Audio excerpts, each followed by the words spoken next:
Okay, so I'm currently watching the show The Pit on HBO, and it's delightful. But in one of the episodes that I just watched, the patient mentions being a part of an organization called the Freedom House Medical Team. Hey, Eli, what did your dad do for a living? Postal worker, 40 years. Did he ever do any volunteer work at the hospital? No, but when he was a kid, he was a medic for the Freedom House ambulance service. That's incredible.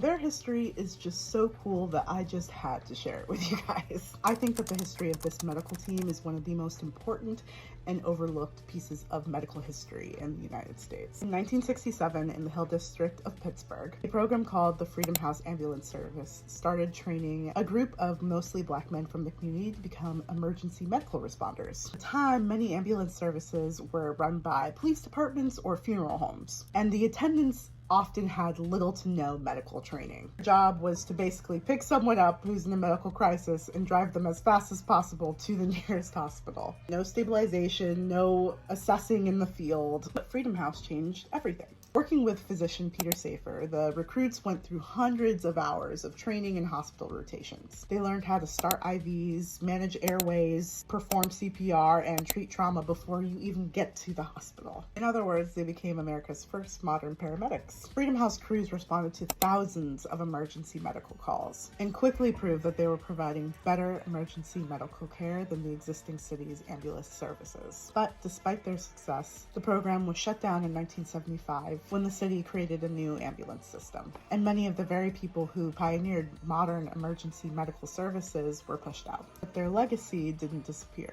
The way that paramedics are trained today, the equipment in the ambulances, the idea that life-saving care begins before the hospital, all traces back to the Freedom House.